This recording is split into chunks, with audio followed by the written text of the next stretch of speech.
नमस्कार, जय माता दी। प्रणाम आप सभी को। मैं आप सबका हार्दिक स्वागत, अभिनंदन, वंदन, वेलकम करती हूँ अपने इस प्यारे से YouTube चैनल में। कई बार लोग कहते हैं कि मेरे घर में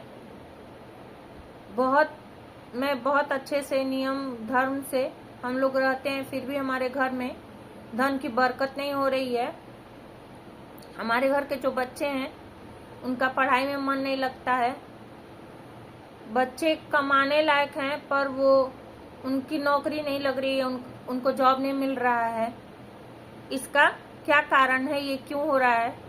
तो इसका कारण ये है कि यदि आपने घर बनवाया और अपने घर में आपने भगवान को जगह नहीं दिया, उनके लिए थोड़ा सा जगह नहीं बनाया, क्योंकि कई बार कई लोगों के घर में मैंने देखा है जगह होते हुए भी वो बेडरूम में या किचन में पूजा रूम बना देते हैं और वहां पे बैठ के पूजा करते हैं।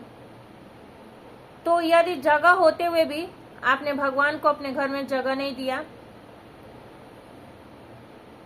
इसके वजह से भी आपके घर में बरकत रुक जाती है।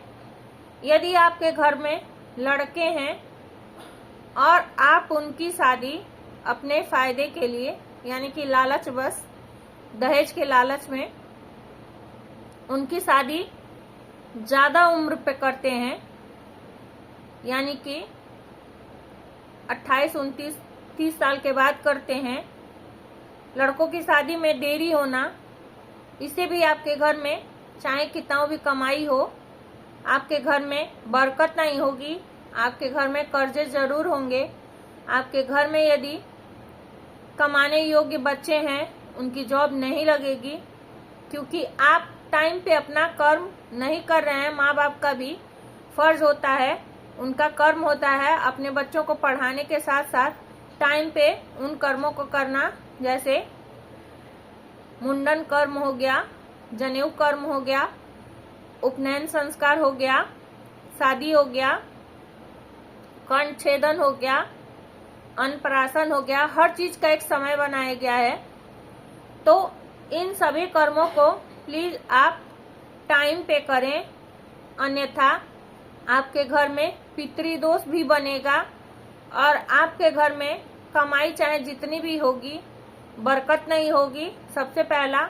और पैसे जो हैं वो अगर आ भी गए कहीं से, तो वो ऐसे जगह पे खर्चे होंगे, दवाइयों में खर्चे होंगे, कर्ज भरने में खर्चे होंगे, EMI भरने में खर्चे होंगे, उनका सही उपयोग नहीं होगा। यदि आपके घर में 2 नंबर की भी कमाई आती है तो आप उसको, क्योंकि आपका आय का स्रोत वही यदि है, तो आप उसका कम से कम उसमें से 30% धर्म के कामों में खर्च करें, 70% उसका अपने ऊपर खर्च करें। आप देखेंगे कि वो फलित होगा और वो बहुत अच्छे से फलित होगा। लेकिन यदि 2 नंबर की कमाई आपके घर में आ रही है और आप पूरा का पूरा चाहेंगे कि इसमें से मैं बिल्कुल भी धर्म के कामों में कुछ भी खर्चा न करूं, तो आपके घर में वो उन पैसों से बरकत नहीं होगी, चाहे कितना भी पैसे आए। आपके घर में एक्सीडेंट बहुत ज्यादा होंगे। आपके घर में जरूर एक आदमी किसी न किसी के हाथ पैर में फ्रैक्चर जरूर रहेगा, कंटिन्यू प्लास्टर चढ़ा ही रहेगा।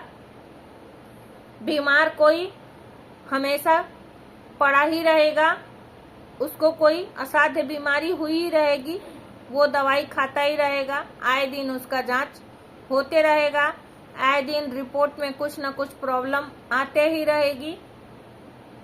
तो आप, यदि आपके घर में 2 नंबर की कमाई आती है तो उसमें से 30% आप धर्म के कामों में जरूर लगाएं, किसी की मदद जरूर करें।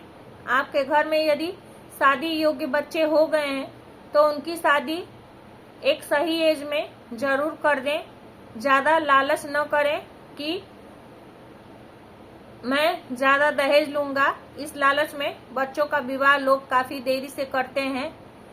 तो जब भी आपने लालच किया, बच्चों के विवाह में देरी हुई, खासकर लड़कों के विवाह में देरी हुई, तो आपके घर में बरकत रुक जाएगा, आपके घर में पितृदोष बन जाएगा, आपके घर में कलह हमेशा बना रहेगा, पति पत्नी में कलह बना रहेगा, सास बहू में कलह बना रहेगा, बाप बेटे में कलह बना रहेगा, माँ बेटे में कलह बना रहेगा, भाई बहन में कलह बना रहेगा, भाई भाई में कलह बना रहेगा। कहने का मतलब है कि घर में जो भी सदस्य हैं उनकी आपस में कभी नहीं बनेगी। और आपने सुना भी होगा, जहाँ सुमति तहाँ संपत्ति नाना, जहाँ कुमति तहाँ विपत्ति निदाना। तो यदि सुमति रहता है तो एक टाइम ही भोजन मिले, लेकिन उस घर में संपत्ति भर जाता है, क्योंकि भगवान देखते हैं कि इन लोगों के अंदर एक साथ रहने की क्षमता है, इनके अंदर धैर्य है, एक साथ मिल करके किसी बड़े से बड़े संकट को सहने की, किसी भी बड़े से बड़े दुख को सहने की एक साथ मिल करके इनके अंदर क्षमता है कि एक साथ मिल करके ये उसका सामना कर सकते हैं। तो वो भी उनकी परीक्षा को खत्म करके और उनको सुख का समय देते हैं।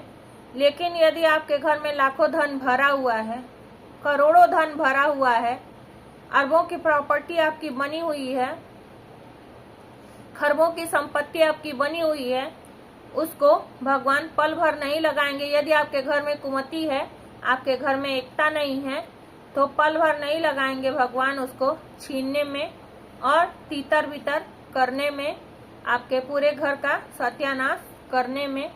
तो प्लीज आप लोग अपने घर के बच्चों की शादी एक सही एज पर जरूर करें, अपने कर्म को सही टाइम पे जरूर करें।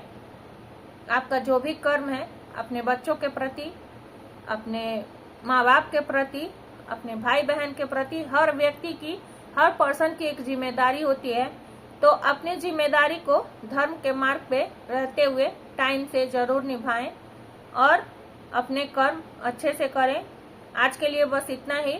यदि किसी को मेरी बातें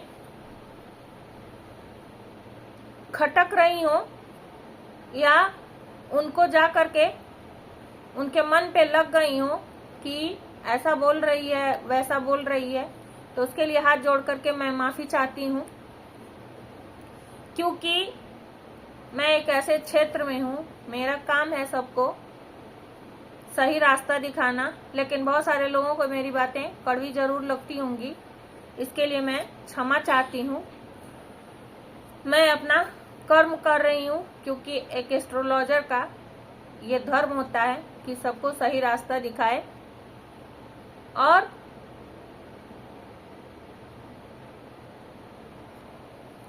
जब कोई सही रास्ते पर चलता है तो उसके शत्रु भी बहुत ज्यादा हो जाते हैं। तो उन शत्रुओं की आप चिंता न करें, क्योंकि आपके किरदार में इतनी शक्ति है, आपके चरित्र में इतनी शक्ति है कि वो कहीं ना कहीं जानते हैं कि आपसे मुकाबला नहीं कर सकते, आपका मुकाबला नहीं कर सकते। तो जाहिर सी बात है आपको नीचे गिराने का कोई अवसर वो छोड़ेंगे नहीं। तो ऐसे लोगों की चिंता न करें और भगवान से, ठाकुर जी से विनती करते रहें कि आपका चरित्र जो है ऐसे ही बोल्ड बना रहे, आपका कैरेक्टर जो है ऐसे ही बोल्ड बना रहे, आप अपने अच्छे कर्म करते रहें, दूसरों की चिंता ज्यादा न करें। आज के लिए बस इतना ही। राधे राधे। हृदय से धन्यवाद आप सभी का। प्लीज मेरे वीडियो को ज्यादा से ज्यादा लाइक करें, शेयर करें, कमेंट में जय माता दी लिखना न भूलें। पेड़ पौधे ज्यादा से ज्यादा लगाएं, पानी ज्यादा से ज्यादा पिएं, दूसरों का भला करते रहें।